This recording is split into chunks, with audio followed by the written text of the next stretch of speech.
Hello friends, welcome to my channel. आज हम बात करने वाले हैं जनरल इंश्योरेंस कॉरपोरेशन के बारे में। तो ऑलरेडी ये शेयर मेरे पोर्टफोलियो में है और काफ़ी टाइम से इसको मैं होल्ड कर रहा हूँ। और ये फिलहाल अभी अच्छे मोमेंटम में था और बीच में ये थोड़ा अभी गिरावट हमको थोड़ी देखने मिली, लेकिन ये जल्द से जल्द प्रॉफिट देने के आसपास आ गया था। और इसी वजह से मैं ये आज ये वीडियो बना रहा हूँ। और देखेंगे हम इसमें क्या लेटेस्ट न्यूज़ है, क्या लेटेस्ट अपडेट है, जिसके वजह से ये शेयर मोमेंटम में था। और अभी इसके टारगेट्स क्या आ सकते हैं, हम इस पर हम बात करने वाले। तो फिलहाल यहाँ पर जो वेबसाइट आप देख रहे हो, ये कंपनी का ये वेबसाइट है। इसका the government of India through nationalise took over the share of 55 Indian insurance company. ठीक है, तो जो भी इंश्योरेंस कंपनी है 55 इंडियन इंश्योरेंस कंपनीज को अंडरटेकिंग किया है कंपनीज को। और ये जो जनरल इंश्योरेंस कॉरपोरेशन है वो उसी लिए बनाई गई है, जो ये सारी कंपनीज को देखने के लिए और इन पर इनका बिजनेस पे नजर रखने के लिए और इनका इंश्योरेंस निकालने के लिए। ठीक है, ये री इंश्योरेंस कंपनी है। यहाँ पर आप देख सकते हो जीओआई जो है वो transfer all the shares it held to general insurance companies को दे दिया है। ठीक है, तो ये गवर्नमेंट की कंपनी है। यहाँ पर ये पूरा इसका वेबसाइट यहाँ पर खुल गया है। ठीक है, तो ये री इंश्योरेंस सॉल्यूशन है और ये रैंक करती है, 15वां रैंक है इसका, जो लार्जेस्ट ग्लोबल री इंश्योरेंस ग्रुप है। ठीक है, तो यहाँ पर आप देख सकते हो पूरी डिटेल्स यहाँ पर दी गई है। और ये कंपनी जो इंश्योरेंस कंपनीज है उसकी हेड है। ठीक है, तो यहाँ पर इसके अभी हम फंडामेंटल चीजें भी जान लेते हैं कि कंपनी में फंडामेंटल चीजें क्या है। तो सबसे पहले यहाँ पर मैं आपको मनी कंट्रोल पे लेके चलता हूँ और मनी कंट्रोल इसके बारे में क्या बता रहा है यहाँ पर आप देख सकते हो। एनएससी पे इसका फिलहाल प्राइस चल रहा है 141 का। थोड़ा सा आज के दिन में गिरावट हमको देखने मिली है। ठीक है, और ये कंपनी में यहाँ पर देखो एक साल के अंदर ये 105 से 149 तक भी जा चुका है, लेकिन ये जस्ट कुछ दिन पहले 149 जा चुका है। आज के दिन में ये 144.95 यानी लगभग 145 तक था ये शेयर। यहाँ पर 11 नवंबर का डेट है। ठीक है, और ये 105 से काफी अच्छा खासा मूवमेंट, तो लो से काफी अच्छा ऊपर आया हुआ है ये शेयर। ठीक है, तो हाई के आसपास अभी भी हमको दिख रहा है। और स्ट्रेंथ इसके अंदर देखो 13 स्ट्रेंथ है, काफी अच्छा स्ट्रॉन्ग शेयर है। इसका ईपीएस काफी अच्छा है। वीकनेसेस जस्ट इसके अंदर एक है कि ये company is not able to generate, यहाँ पर कैश फ्लो का यहाँ पर कमी है। कैश फ्लो कंपनी के पास काफी कम है। और यहाँ पर अपॉर्चुनिटीज यहाँ पर आप देख सकते हो, ये फिलहाल 3 अपॉर्चुनिटीज इसमें नजर आ रही है जो इसका रिसेंट रिजल्ट है। ठीक है, तो प्रोविजन में यहाँ पर डिक्रीज इन प्रोविजन। ठीक है, तो प्रोविजन क्या होता है कि फ्यूचर में जो होने वाले लॉसेस होते हैं, जो कोई कंपनीज वो पैसा डुबा सकती है, वो चीजें कम हो रही है, एनपीए कम हो रहा है, तो ये चीज काफी अच्छा है। ठीक है, और यहाँ पर कंपनी में इन्वेस्ट करने का कोई नो थ्रेट है, कोई टेंशन की बात नहीं ये शेयर में इन्वेस्ट करने से। और यहाँ पर अगर हम देखेंगे इसका मार्केट कैपिटल 24,000 करोड़ की मार्केट कैपिटल वाली कंपनी है ये। इसका पी भी काफी सस्ता है, अट्रैक्टिव है। ठीक है, और अगर हम इसके चार्ट की बात करेंगे तो देखो ये चार्ट में यहाँ पर आपको पहले डिविडेंड भी नजर आ रहा है। फिलहाल यहाँ पर देखो शेयर काफी ये अप से काफी डाउन हुआ है, और 149 से ये डाउन होके फिर से ये 149 तक आ गया था। ठीक है, तो इसने उसका प्रीवियस जो हाई है उसको टच करने आया था, लेकिन वहां से थोड़ी फिर से गिरावट देखने मिली।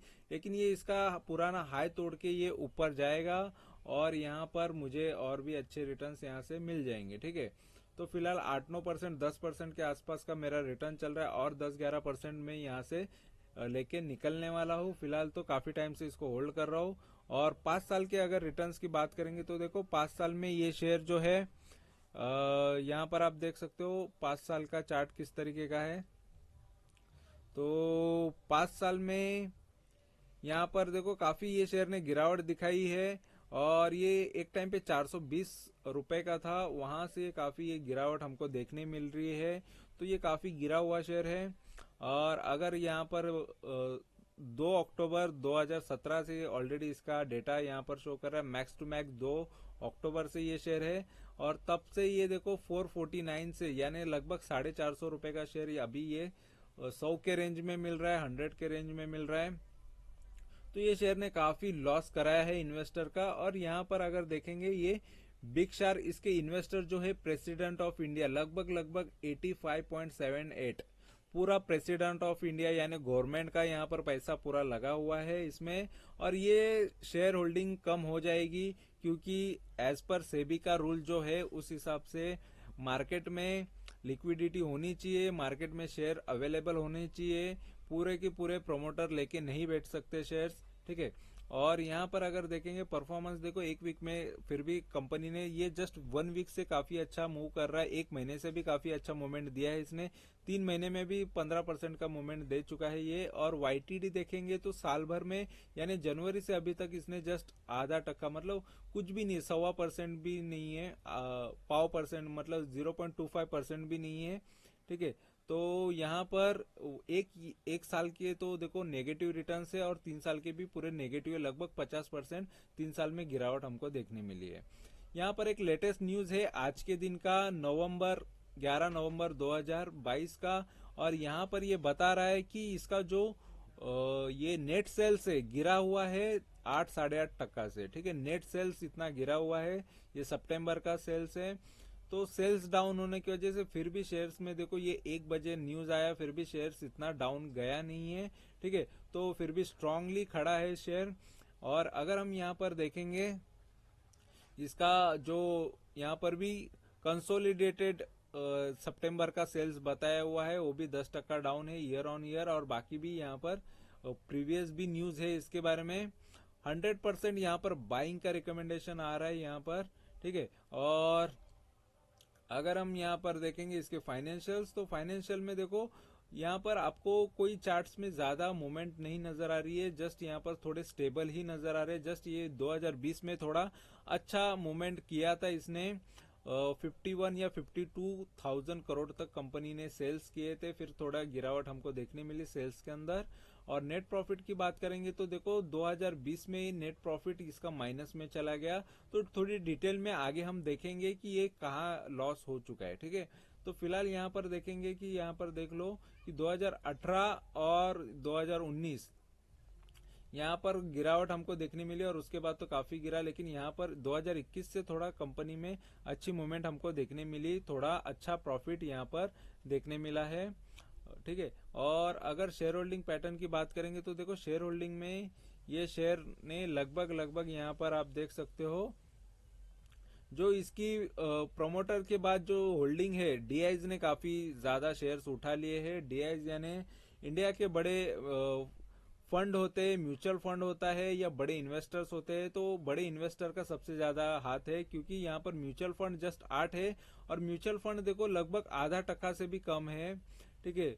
और 1/4 से भी कम है, 0.25% से भी कम उनकी होल्डिंग है। म्यूचुअल फंड ने काफी कम पैसा लगाया है, लेकिन जो इंडिया के बड़े इन्वेस्टर्स होते हैं, जो दिग्गज इन्वेस्टर्स होते हैं, उनका पैसा यहाँ पर ज्यादा लगा हुआ है। फॉरेन के इन्वेस्टर ने भी काफी कम पैसा लगाया, देखो लगभग आधा टक्का से भी कम यहाँ पर इन्वेस्टमेंट है। 70 फॉरेन के इन्वेस्टर इसमें इन्वेस्टेड है। और पब्लिक का भी देखो काफी कम पैसा यहाँ पर लगा है, यहाँ पर देख सकते हो 2-2.5% पब्लिक का पैसा यहाँ पर लगा है। तो ये कंपनी के अंदर काफी इन्वेस्टमेंट के लिए ऑलरेडी शेयर्स ही कम है, लेकिन जितना भी ज्यादा से ज्यादा क्वांटिटीज है तो प्रमोटर्स के पास है और उसके बाद डीआईएस के पास है। अगर यहाँ पर हम थोड़े और डिटेल में जानेंगे तो यहाँ पर देख लो कि इसका जो स्क्रीनर जो डेटा बता रहा है इस हिसाब से अगर देखेंगे इसका ROCE यहाँ पर ये थोड़ा इतना भी अच्छा नहीं है, थोड़ा खराब ही है, इससे और बेटर रिटर्न्स यहाँ पर मिल सकते हैं। और ROE तो काफी यहाँ पर डाउन नजर आ रहा है, यहाँ पर 6-6.5% का ROE है, तो ये ज्यादा 15 से 20% हो तो काफी अच्छा होता है। और बुक वैल्यू तो अच्छा ही है, असेट इसका स्ट्रांग है, पी भी अच्छा है। डिविडेंड यहाँ पर देख सकते हो 1.60 यहाँ पर परसेंटेज दे रही है, ठीक है। और अगर हम यहाँ पर इसके प्रॉज एंड कॉन्स की बात करेंगे तो कंपनी ऑलमोस्ट डेट फ्री है और इसका बुक वैल्यू अच्छा है और नेगेटिव चीजें की बात करेंगे तो यहाँ पर देखो 3 साल से इसका जो आरओई 4.5% से चल रहा है, तो ये भी खराब है। कंटिंजेंट लायबिलिटी है 24,000 करोड़ की कंपनी पे कंटिंजेंट लायबिलिटी है। डिविडेंड पे आउट भी देखो काफी कम यहाँ पर नजर आ रहा है, लो है 3 साल के हिसाब से। और अगर हम इसके क्वार्टरली रिजल्ट्स की बात करेंगे तो यहाँ पर देख सकते हो फिलहाल ये इसके 13,700 करोड़ से लेके 11,000, मतलब कंपनी में ज्यादा कोई क्वार्टरली में चेंजेस आपको देखने नहीं मिला है, इंप्रूवमेंट देखने नहीं मिला है सेल्स के अंदर। यहाँ पर तो हमको गिरावट ही नजर आ रही है फिलहाल तो। और अगर हम यहाँ पर अगर देखेंगे इसके एक्सपेंसेस थोड़े ज्यादा है, इस वजह से ऑपरेटिंग प्रॉफिट माइनस में चले जा रहा है, यानी लॉस में चले जा रहा है। और ऑपरेटिंग प्रॉफिट मार्जिन भी देखो लॉस में जा रहा है, माइनस में जा रहे हैं। और फिलहाल यहाँ पर सितंबर में पॉजिटिव है, तो ये थोड़ी चीज अच्छी है, क्योंकि यहाँ पर एक्सपेंसेस थोड़े कंट्रोल में उनके आ गए हैं। 9,900 करोड़ का कंपनी ने एक्सपेंसेस किया, जिसके वजह से 1,900 या 2,000 करोड़ के आसपास कंपनी को ऑपरेटिंग प्रॉफिट हुआ। तो जितना ऑपरेटिंग प्रॉफिट अच्छा रहेगा उतना अच्छा है, ठीक है। और यहाँ पर अगर अदर इनकम भी है कंपनी को लगभग 450 करोड़ तक अदर इनकम है। इंटरेस्ट कुछ भी पे नहीं करी, यानी कंपनी पे कर्जा है नहीं, डेप्रिसिएशन भी नहीं होता है इसमें। और नेट प्रॉफिट यहाँ पर देखो इस बार काफी अच्छा हुआ है, सितंबर का प्रॉफिटेबिलिटी काफी अच्छा है। लेकिन यहाँ पर अगर हम ये सितंबर से थोड़ा ईयर ऑन ईयर बेस पे अगर देखेंगे तो वहां पर आपको लॉस दिखा रहा था, ठीक है। लेकिन यहाँ पर आपको जो रिजल्ट नजर आ रहा है, यहाँ पर आप देख सकते हो कि किस तरीके के रिजल्ट है इसके, यहाँ पर जो डेटा शो कर रहा है। और यहाँ पर ये पीडीएफ भी होता है, जिससे आप और भी डिटेल में देख सकते हो, जान सकते हो, जो ये इन्होंने बीएससी को एनएससी को सबमिट किया होता है, ठीक है। और प्रॉफिट एंड लॉस की बात करेंगे तो यहाँ पर 2011 से लेके 2022 तक, ठीक है, तो 9,500 करोड़ से लेके कंपनी का सेल बढ़ गया है 48,000 करोड़, 48,000 या 49,000 करोड़ तक कंपनी के सेल्स पहुंचे हैं। तो अच्छा है, लगभग लगभग यहाँ पर 50 करोड़ ही है, और 50 करोड़ के आसपास ही 2-3 साल से चल रहा है इसका सेल्स। और यहाँ पर ऑपरेटिंग प्रॉफिट स्टार्टिंग में देखो लॉस में जा रहा था, अभी फिलहाल कंपनी 2021 से तो प्रॉफिट में जा रही है। तो कंपनी प्रॉफिट कर रही है, इसका मतलब आप भी प्रॉफिट जरूर करोगे ये शेयर के अंदर। और यहाँ पर प्रॉफिट मार्जिन भी पॉजिटिव हो चुका है, ठीक है। तो जो माइनस में होता था वो प्रॉफिट पॉजिटिव हो चुका है। अदर इनकम, एक्स्ट्रा इनकम भी कंपनी को हो रहा है, लगभग यहाँ पर 500 करोड़ का है। और टीटीएम में 1200 करोड़ का प्रॉफिट चल रहा है, अदर इनकम चल रहा है। और यहाँ पर इंटरेस्ट तो कुछ भी नहीं पे कर रही है कंपनी, यानी कंपनी पे कर्जा है नहीं। पहले था कंपनी पे थोड़ा कर्जा और वो चुका रही थी कंपनी, यहाँ पर अभी फिलहाल कुछ भी नहीं है। और नेट प्रॉफिट की बात करेंगे तो फिलहाल यहाँ पर देखो अभी फिलहाल पॉजिटिव में है, 2021 से नेट प्रॉफिट पॉजिटिव है, ठीक है। तो ये काफी अभी भी अच्छी चीज है। और अगर हम इसका सीएजीआर देखेंगे तो कंपनी को ज्यादा साल हुआ नहीं है, इसलिए 10 साल का यहाँ पर डेटा नहीं है। 5 साल में थोड़ी गिरावट है, 3 साल में भी गिरावट है, 1 साल में भी गिरावट है। तो गिरावट ये शेयर ने काफी दिखाई है। और बैलेंस शीट की बात करेंगे तो देखो बैलेंस शीट यहाँ पर ये बता रहा है, यहाँ पर बोरोविंग कुछ नहीं है, इसका मतलब है कि कंपनी डेट फ्री है। और डेट फ्री कंपनी में लॉन्ग टर्म आप इजीली जा सकते हो, क्योंकि यहाँ पर इसके खर्चे कम हो जाते हैं। और उस वजह से जो भी कंपनी को बचेगा वो प्योरली प्रॉफिट होता है। और कंपनी का प्रॉफिट जितना ज्यादा हो, अच्छा हो, उतना इन्वेस्टर का भी फायदा होता है। कंपनी आगे जाके डिविडेंड भी अच्छे देती है, रिटर्न्स भी अच्छे देती है। और ये मार्केट में जस्ट नई आई हुई कंपनी है, जस्ट 4-5 साल पहले आई हुई कंपनी है।